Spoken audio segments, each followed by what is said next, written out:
नमस्कार मंडळी, कशा आहात सगळे? मजेत आहात ना? तर नवीन दिवसाची नवीन सुरुवात. आज आहे रविवार आणि फायनली तो दिवस आलेला आहे. आम्ही निघालो आहोत फार्म हाऊसवर आणि चेक इन चेकआउट दुपारी 4 ते दुसऱ्या दिवशी 4 पर्यंत होतं. त्याच्यामुळे आम्ही लवकर निघालो ह्यासाठी 1 वाजताच, कारण भिवपुरीला जायचं आहे, म्हणजे कर्जतच्या अलीकडे.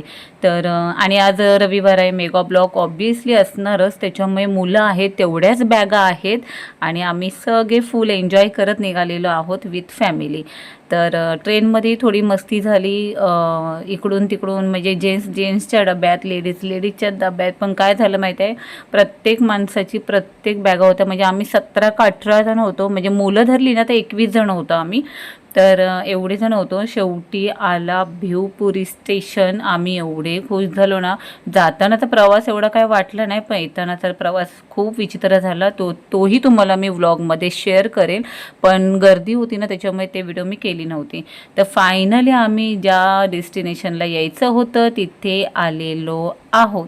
आता इथून ॲक्च्युली इथे ना लिफ्टला पळायचं होतं, पण लिफ्ट ऑलरेडी फुल झालेली. आई पप्पांसाठी आम्हाला लिफ्टने पाठवायचं होतं, त्यामुळे. तर म्हटलं चला भिवपुरी स्टेशनचा फोटो काढून घेऊया आपण.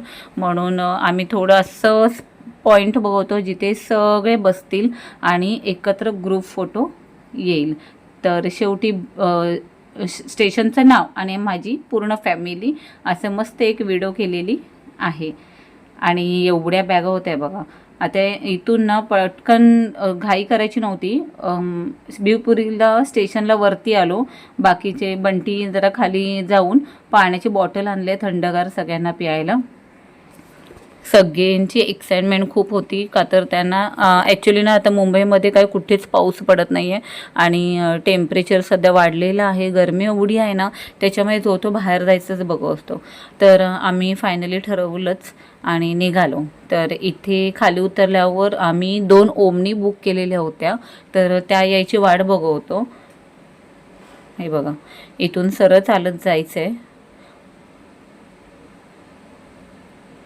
ही मालगाडी आहे.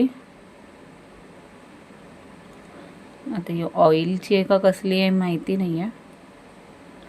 तर एक गाडी आलेली आहे, दुसऱ्या गाडीची आम्ही वेट करवतो. मी तुम्हाला बोलली ना, मुलं धरून आम्ही 21 जण होतो, त्याच्यामुळे 2 गाड्या केलेल्या. आणि त्याच जेवढी माणसं ना तेवढ्या बॅगा होत्या. लहान मुलं असतील ना तर कपडे तर खूपच होतात. सगळ्यात छोटा होता हा आमचा शिवांश, दादाचा मुलगा आहे हा. आणि ह्याने तर फुल धमाल केलेली आहे, पुढच्या व्लॉगमध्ये तुम्हाला नक्की कळेल. तर इथे आली आहे आमची दुसरी गाडी आणि आत्ता आम्ही पटापट बॅगा टाकून आम्ही आमच्या फार्म हाऊसवर जाणार.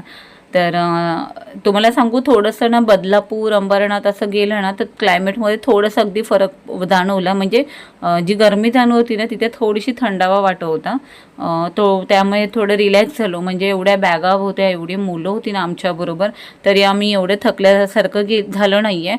आणि कदाचित बाहेर आलो आहे, थोडं रिलॅक्स व्हायला आलो आहे, त्याच्यामुळे असेल. तर दोन्ही ओमनी आहे ना लागोपाठच ठेवलेल्या. तर फायनली आम्ही आलो आहोत फार्म हाऊसवर. जियांश फार्म हाऊस आहे हा. आणि तुम्हाला सांगू, आम्ही जेव्हा बुकिंग केलं ना तेव्हाच आम्हाला त्यांनी सांगितलं सॅटर्डे संडे ना एक ऑफिस स्टाफ आहे, म्हणजे जो 30 जणांचा होता तो तिथे होते. तर आम्हाला 4:30चा टायमिंग दिलेला. आम्ही 4 वाजताच पोचलो. तर बॅगा एका साईडला लावून ना सगळे जेंट्स ना टर्फमध्ये खेळायला गेलेले आहेत. आणि ह्या पोरांची एक्साइटमेंट बघा. स्विमिंग पूलच्या बाजूबाजूला अवतीभोवती फिरवते. त्यांना म्हटलं रूम भेटले ना बॅगा आतमध्ये टाकू आणि तुमचे स्विमिंगचे कॉस्ट्यूम घाला आणि मग तुम्ही जा. पण ह्यांना थोडी राहते. तर आमच्या लागोपाठ 3 रूम होत्या अशा. तर फायनली एक एक रूम आम्हाला क्लीन करून त्यांनी सगळ्यात आधी इथे हे बघा, हे जे गाड्या आहेत ना ह्या सगळ्या त्यांच्या आहेत. जे 30 कोण स्टाफ आलेले ना त्यांचे आहेत. तर ते आता निघालेले. इथे त्यांनी स्विमिंग पूल फिल्टर करायलाही लावलेलं होतं आणि रूम क्लिनिंग चालू होती. आम्ही इथेही AC चाच रूम बुक केलेलं होतं, कारण इथेही ऊनच होतं, पण गरमी जाणवत नव्हती, पण ऊन होतं. तर आई बघा माही सगळ्यांची चेहरे असे का झालेत माहिती आहे, त्यांना ना स्विमिंग पूल समोर दिसते आणि आपण उडी का नाही टाकू शकत आहे असा प्रश्न पडला आहे. पण ह्या बघा, ह्या मॅडम तर आमच्या असं विचारत पडल्यात, मम्मी कधी उतरायचे पाण्यामध्ये, हेच चालू आहे तिचं. तर त्यांची जी वेळ होती ना म्हणजे बघायची वेटिंगची, ती आता संपणार आहे. फिल्टर झाल्यानंतर ना त्यांनी जेवढं होईल तेवढं जे काय असेल ना त्याच्यामध्ये तर ते काढत होते. इथे ना अन्वीने येऊन गॉगल टाकलेला, नंतर ते गॉगलही त्यांनी काढून दिलेलं आहे आम्हाला. आणि छान आहे म्हणजे क्लीन पाणी होतं, आजूबाजूचा परिसर पण एकदम स्वच्छ होता. म्हणजे अशी भीती नव्हती की कुठे काय गेलं की लागेल, काय उचलून मुलं तोंडात घालतील, असं काही नव्हतं. एका साईडला टर्फ, एका साईडला जेवणाचं होतं, एका साईडला लॉन होता. हा ह्या साईडचा ना, हे हा ह्या साईडचा राईट साईडला ही लोक इथे ना ते घसरगुंडी आणि पाळणं वट असं काहीतरी करणार आहेत. आणि इथे होते रूम आणि त्याच्या मधोमध आहे हे स्विमिंग पूल. तर मी जाते वेळेस ना जे ओनर आहेत ना ह्यांची, तर त्यांच्याकडून थोडीशी माहिती नक्की घेईल. आणि मला एवढं माहिती आहे की शनिवार रविवार ह्यांचं चार्जेस थोडेसे जास्त आहेत, पण जे विकली आहेत ना ते थोडे कमी आहेत. तर ऑब्वियसली एवढा प्रवास झाल्यानंतर भूक लागणारच, तर त्यांनी ना आम्हाला चहा आणि मस्तपैकी कांदे पोहे दिलेले आहेत. गरम गरम कांदे पोहे आम्ही खाल्ले आणि जे सगळे पाण्यामध्ये उतरले. आणि ना प्रॉपर अशी तयार करून आणलेलं म्हणजे मुलांसाठी ट्यूब आणि गॉगल्स, स्विमिंग कॅप सगळं. ते इथे मोठी माणसं काय लहान मुलांपेक्षा कमी नाही, त्यांची इथे मस्ती चालू होती. हे बघा, संध्याकाळ होत होती ना तेव्हा थोडंसं क्लायमेटमध्ये गारवा आलेला. म्हणजे सांगू, बाहेर स्विमिंग पूलच्या बाहेर आलं ना तर आम्हाला गार लागत होतं आणि स्विमिंग पूलच्या आत गेलो ना तर पाणी गरम होतं. तर कोणी बाहेर यायला मागत नव्हतं. पप्पाही आमचे फुल एन्जॉय करत होते. जेव्हा मुलं बाहेर पडतील ना तर मी सांगू आईवडिलांना घेऊन पडाच, कारण त्यांनी त्यांच्या लाईफमध्ये ही एन्जॉयमेंट केली आहे की नाही हे आपल्याला माहिती नसतं. त्याच्यामुळे प्रत्येक मुलांनी ना आईवडिलांना घेऊनच कुठेही जायचं असेल ना तर एन्जॉय करावं. संध्याकाळचं दृश्य तर अप्रतिम होतं.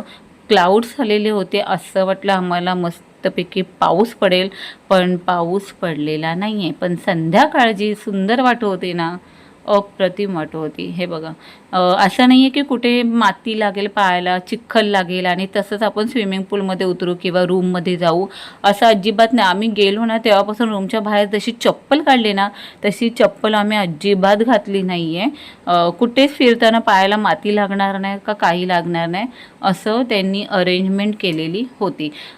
बाकी दुसरी गोष्ट म्हणजे आम्ही जे भिजून झालेलो ना ते कपडेही समोरच्या साईडला वाळत घातलेले. तर अगदी रिपरिप असा पाऊस पडलेला. हा बघा, असं थोडंसं नॉर्मल ओलो केलेलं आणि हे ना खडी येत इथे. आणि इथून पुढे गेलं ना तर इथे चपला काढायच्यात आणि मग जेवायला आतमध्ये जायचं आहे. स्ट्रिक्टली वॉर्निंग दिलेली आहे इथे, बोर्डही लावलेला आहे की चप्पल घालून आतमध्ये प्रवास नाही, ओले कपडे घालून आतमध्ये प्रवास आतमध्ये एंट्री नाही आहे. तर चला, व्हेज ही जेवण होतं आणि नॉनव्हेजही होतं, कारण आमच्याकडे तिघं चौघं व्हेज आहेत, बाकीचे सगळे नॉनव्हेज.